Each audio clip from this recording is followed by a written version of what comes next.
And then after spending 25 minutes screwing with a fucking lamp, we're now gonna talk about what we're doing today. Obviously, from the title of this video, starting in the engine for, of course, all of the things that are now deciding that need to go wrong on this platform. So if you are new to the channel, my name is Ty. I have worked on tons of Volkswagens and stuff. I have lots of other videos of different builds and whatnot. I built 2-liter TDIs. This will be my first 3-liter. And as these cars are now starting to come out of extended Dieselgate warranty, people are going to start buying these things like crazy. So hopefully if you do buy one of these things and you have this issue, I can help you out with today's install video, because I'm going to try to cover this as much in depth as I physically can, because we're going to be doing a lot of things to this Q7, and I did get it for very cheap, so that's why it does have all these weird little things going on. But without me rambling on too much longer, today we are going to be repairing the 2 gaskets that are associated with the big coolant leak that happens in the valley of the 3-liter V6. This is a CNRB code 3-liter TDI. This is a 2014 Q7 Prestige line. This thing leaks a lot of coolant. I've driven it, I want to say maybe 60 kilometers, and in that 60 kilometers, it was enough to drain the coolant tank. But yeah, so the parts you are going to need in order to do this install, I will have linked in the description, and anything that you guys grab from ECS does help me out. So if you are going to grab parts from them, please use my links in the description. So first thing, we're going to replace the belt once we're done this entire job, the serpentine belt, mainly because the coolant has been soaking this guy, and this is probably going to fail at some point just because coolant obviously isn't that great for a lot of things, really. So we're gonna go ahead and replace this because it's been soaked for a really long time. You're going to need your intake manifold gaskets. There's going to be 6 rectangular or square looking guys, and then 6 round ones. Part number for the L-ring kit that we're using is here, basically OEM stuff. And then here are your main big ticket items that are going to be replaced as far as the oil cooler goes. So this is the top plate one. It looks like this. Little wiener looking thing. And then we have the cooler to the block gasket. This is another L-ring one. There's the part number up on the front there. It's a little bit blown out just because my camera is super fantastic. There you go. We have an EGR gasket.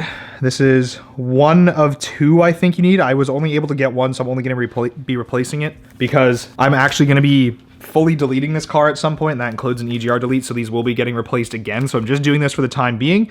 So we've got this one here. There's the OEM part number. This is an OEM gasket. And then there are a couple of rather expensive bits. So you can either get these 2 from Volkswagen. I bought these from Europarts. I've heard mixed things about Europarts, so I'm going to use these. And like I said, I'm going to be doing the EGR again at some point. So I'm probably going to have to redo all this at some point anyways. But we have 2 of the coolant flanges. One of these guys. There's the part number for that one. Remember, link to the description for, or links are in the description for all of these. And then we have another flange. This comes off the oil cooler itself, so this one's an important one. It's got like a little vacuum actuated valve on the inside of it. There's a part number for that one.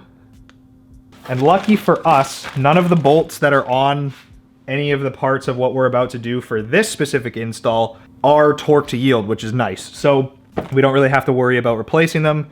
I will talk about the torque specs as I'm going through and doing all of it. So let's start. We're going to go ahead and take the intake manifold off, and I just want to make sure I'm not missing any other parts that you need for this. I will have a list for all of them if I do in the description. So I'm sorry I don't have a better zoom lens, but this is what we're going to have to work with. So top of the engine, we're going to start. We've got some coolant lines up here. This is the front of the intake manifold. So I'm just going to call this the T. So driver's side, passenger side, right versus left. I guess that matters if you're in Europe and you're watching this. We have this braided vacuum line that runs in the front. We're just gonna go ahead and remove that. It just kind of comes out. It's clipped into this metal plastic tray that we're gonna get access to. You have one coolant line in the back here that has a metal clip and then a sensor on it. We're just gonna go ahead and pull him out of the way.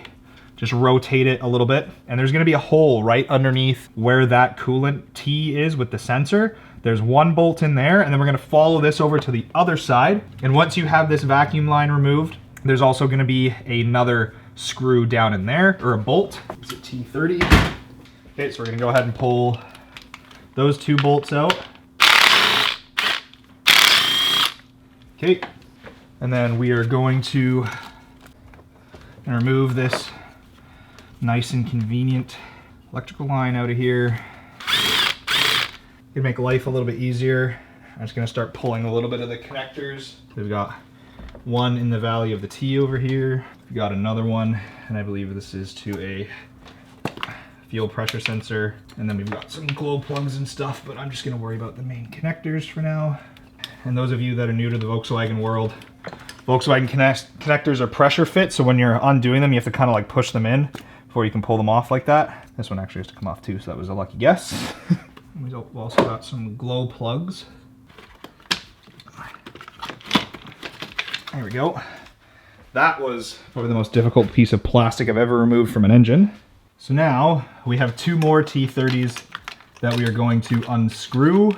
These are for your high pressure fuel lines. So there's one in the middle of the T here, and then there's one directly next to it, and they both have cable guides on them. So you're gonna take out one. Obviously, if you can, keep everything in a little metal tray. And then this one's gonna be a little bit of a pain in the ass because it's wrapped around the back. Now this one looks like one that's gonna be very easy to lose, so just be careful with this. So that one goes like this, screws in towards the front of the engine.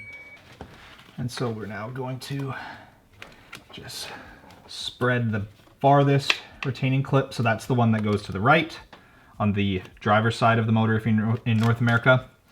And then we've got the screws holding down the high pressure fuel lines off. So now this is where things are going to get a little bit messy. And so if you have rags or towels or whatever, get them ready because we're going to remove the union nuts that hold our diesel lines on. So like most Volkswagen fuel lines, diesels, they are a 17 millimeter. If you have the proper Volkswagen tool, obviously use that because you have a less chance of stripping anything. We're just gonna go ahead and crack that guy off. And we're gonna do the other side. Remember, these are fuel lines, so when you uncover them, if you have a way to cover them, once the line is off, I would recommend doing so because Volkswagens and TDI injectors are very finicky. So there we go, minimal spillage anywhere. So that plastic bit came from up along here. These are the two fuel line clips I was telling you about, if it'll focus on my hand. Right down here, here's one. This is the one that goes this way. And then the other one attaches here, and that one's still in the fuel line. And then here are your fuel rails for one high pressure line, and the other one is right there. Right here, we have a whole bunch of electrical connectors that are all in retainers. We're just gonna go ahead and take them out of their retaining clips. Let's get these connectors out of here. Sometimes these can be a little bit of a pain in the ass. So just to hopefully remove additional possibility of me breaking a connector, we're just gonna pull one end off. And then, it looks like this one's already been off at some point too, because it's already been broken at one point.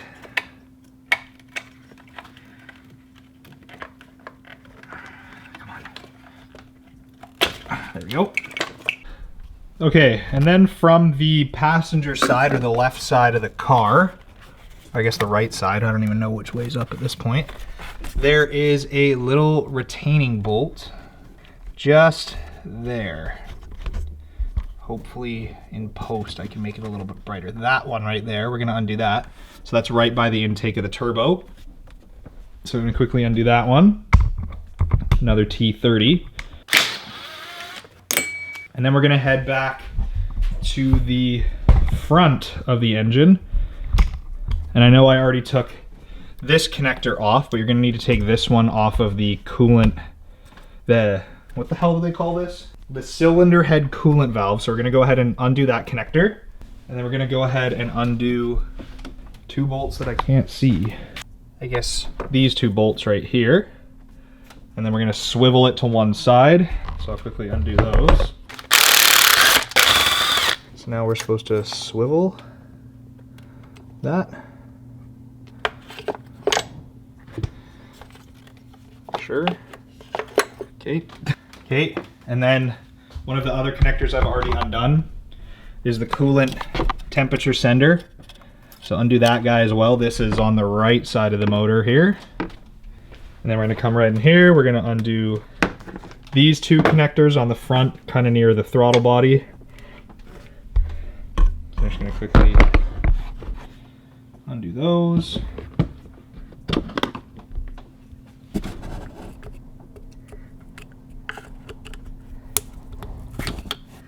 One.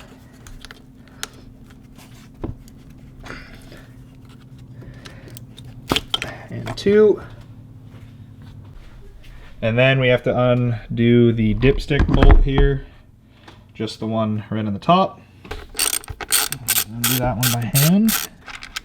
There we go. There's also just one more bolt that holds the intake manifold to the front cover just underneath the, I want to call this the throttle body or butterfly valve thing here. So make sure you get that one as well. It's also just another T30. And then we're going to undo this guy right here. So this is the EGR back into the intake. So this is a Allen head bolt, and if you know anything about rusty old Allen heads on Volkswagens, these like to strip. That should be a 5. God, I'm good. One thing I noticed about the Q7, it has this nice little like tool tray where like your tools can't like fall anywhere, so you just like plop them in there. It's because it knows it's going to get worked on because it's a Volkswagen, right? Oh wow. I didn't even have to put any torque into that. I guess just so I can rotate it out of the way to get the bolts behind it. Maybe? It's not loose enough yet. Oh my god, look how dirty that is. Okay, so now, right here, this is a bracket for the intake manifold. There's a bolt here, and the reason we undid this one is because there's a bolt in the back that goes vertical. And I'll show you guys how to get to it. I'm pretty sure these are gonna be T30s as well. Now normally you could go really hardcore and you could mark all these bolts. I'm not going to, just because I'm going to know where these all go based on their length. Keep track though if you need to. Okay, so now there's an electrical connector on the bottom of the throttle body here that we're going to undo. I'm going to need both my hands, and you're probably not going to be able to see me do it. Just trust yourself. There we go. And then we're going to undo the charge pipe here instead of at the throttle body, just because this is going to be easier to put on later. Okay, and obviously because this has probably never been taken off, we're gonna need to work the silicone pipe off a little bit. Whoop. So I've got a little right angle pick here. I'm just gonna work around the edges of the pipe. There we go. Like that. There we go. That guy's out of the way. Dude, I love this tray thing I have going on in the front of the engine. This is mint. All of these connectors that I previously removed before, you just need to take this one off. So it's this black one, but I took all of them off. So that's it, apparently. All right, this is gonna be a little bit of a process, so just bear with me. I will try to follow the recommended torque sequence, because apparently there is one.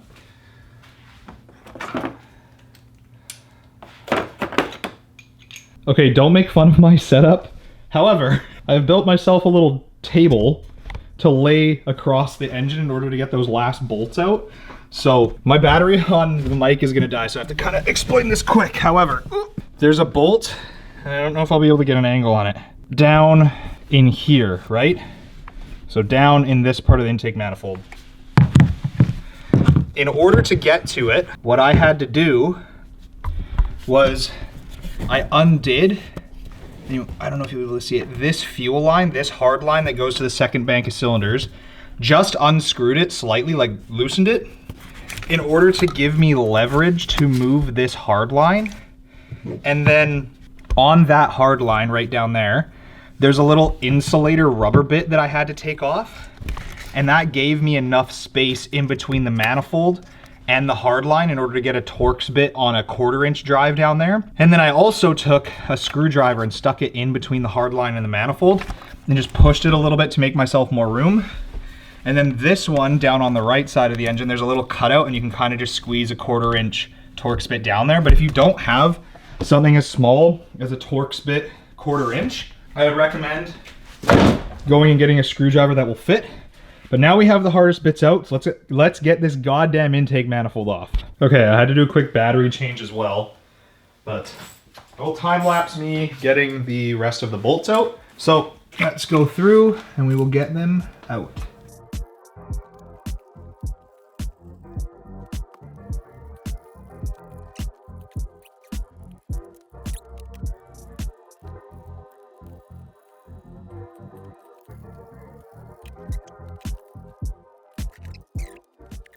So one thing I forgot to mention that's going to make your life a whole lot easier getting the intake manifold off is taking off the fuel pressure sender on the fuel rail or on the driver's side of the engine bay. It's a 27 millimeter. You can use a wrench, or there's a Volkswagen specific deep socket that you can use.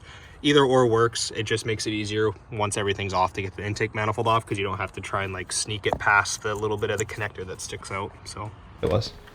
Yeah, watch. This is going to just fucking pull right off now just because of that. Let's do it. Oh, Lol. nice. There you go. Okay, gentle, gentle, gentle. Okay. Woo! Going to remove the EGR cooler, which is the next interesting bit of this. This guy right here. And it's a fairly simple process. I say simple in terms of like what we've just done. So we're gonna go ahead, we're gonna remove this vacuum line off the front of this actuator here. We're gonna undo this little gray clip here. We're gonna undo the V-band that goes from the turbo to the EGR cooler. And then we're also gonna undo either the coolant line from here or the coolant line from down here, whichever comes off easier. And then we're just gonna unbolt it, and that requires this bolt here. There's a bolt down here, a bolt down here, a bolt back here, and then I believe there's one more down in here, and that should come right off. So coolant's gonna spill everywhere. So I'm just gonna put you guys in the tripod right off to the side here. I'm gonna start taking things off, and then before I pop it, I'll make sure I show you guys where all the bolts go.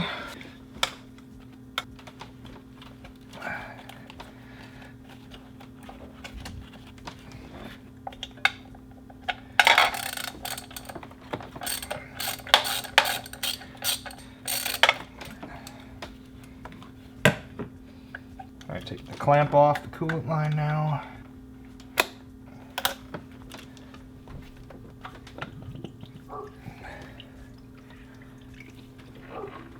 Now we're gonna have to catch coolant under the car. All right, I'm gonna take it off now. Let's see what happens. My money's on coolant absolutely everywhere. There's only 4 bolts. There's only 4 bolts. Okay, let me get a tray. I just realized I put the camera right in front of where I was taking it off. So, EGR cooler. Ow. Oh my God. That guy off. And look at the absolute mess of coolant up in the valley. Whoo-wee. All right, I'm gonna have to vacuum that all up. So I'm gonna get the vacuum out.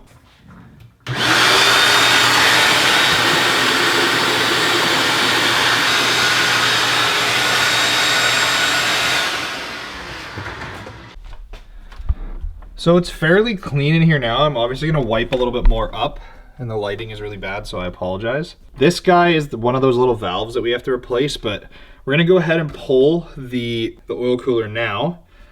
And I'm gonna run the vacuum while I do it, so it might be a little loud, and I'm gonna swap you guys over to the other side of the Q7 here too, so. There are 6 T30s total. You have 3 in the front, 1, 2, 3, and then you have 3 in the back. There's one that's underneath this little black rubber hose that connects to that rubber bit that I was talking about, so be careful, you're gonna have to get that. If you're gonna reuse that pipe, be even ultra more careful, because that connects to your EGR cooler and you don't want the O-ring around that to leak. And then we have to undo the little hose clamp here connecting the oil cooler itself. So we're gonna do that first because I'm pretty sure this is gonna leak again either way. So get that guy off. Is it?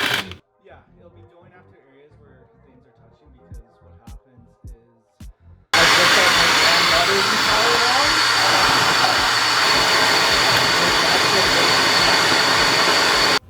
Hello. So yeah, if I can find some, I'll bring some over. Oh, fuck. Sounds good. Okay, so the top of the oil cooler is out. This is the base plate, so now we have to pull that out. There are... So we're gonna undo everything on the arrow there. So there's 7 bolts, and then it should be fully out. So put you guys back on the tripod, quickly rip it out, and then we're gonna continue vacuuming and cleaning this up, and we'll show you guys how the gaskets go on. Oh, there she goes again, leaking. I've cleaned off the bottom plate of the oil cooler. Still a little bit wet, but we're gonna go ahead and throw the new gaskets in. I pulled them out. You just need like a small pick in order to do it. It's not super hard, and I believe in you. I think you'll be able to do it.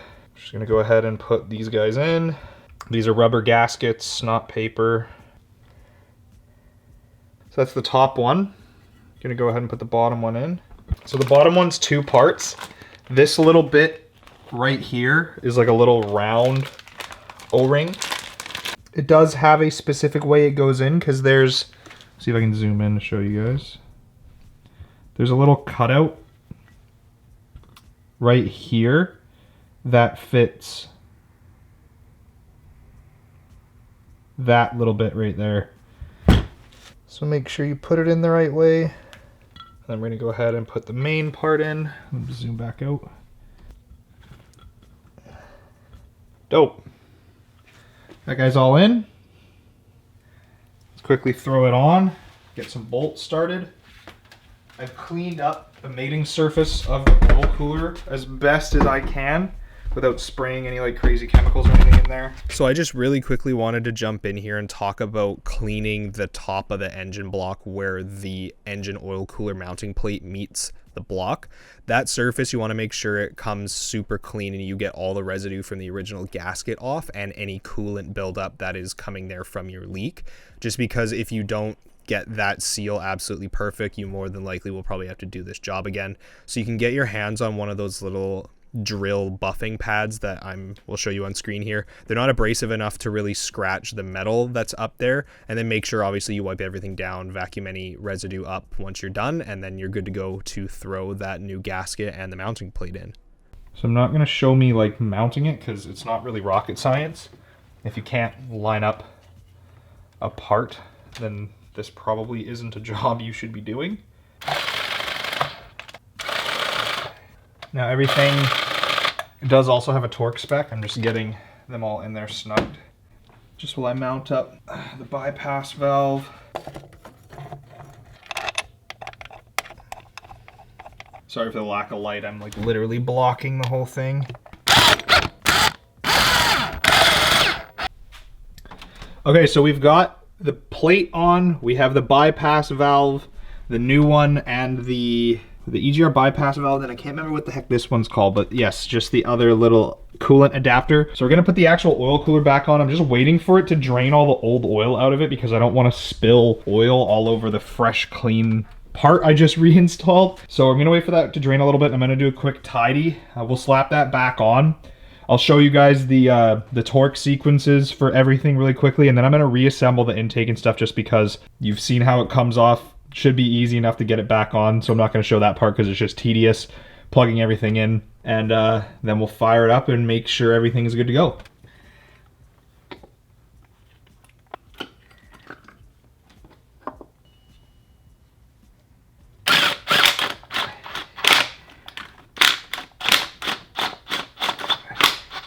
Okay, let's get some torque specs. Don't get it. Okay, so every single bolt, these ones, and the plate to the block, so the oil cooler to the plate to the block, the adapter or the coolant flange bolt, all of them are 9 Newton meters. So I'm gonna go ahead and torque all those, and then we're gonna start throwing the intake manifold off. Or off, I mean on. I'm ready to work.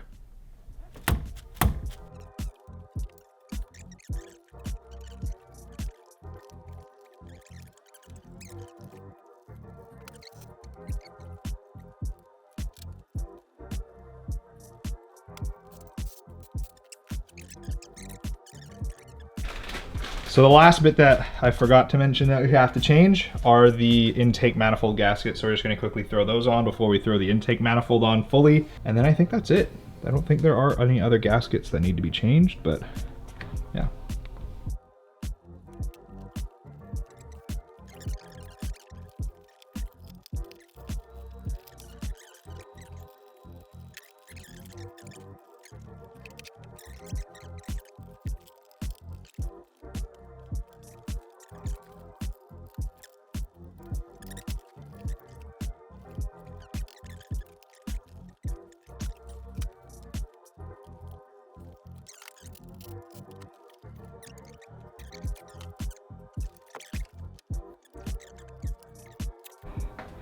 Okay, the time lapse died, but we're done, so let's fire it up for the moment of truth. See if my mechanical skills are still good for diesels.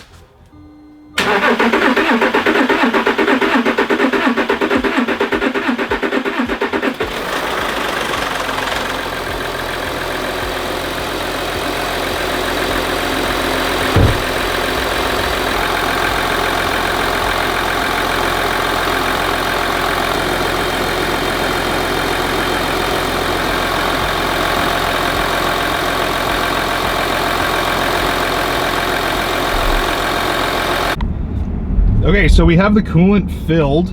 The bleeding process on the 3-liter TDI, this goes for Q7, Touareg, Q5, is a little bit of a pain in the ass. I guess also A8 and A6, because it's a little bit more difficult to burp. There are screws in the engine, 3 bleeding points.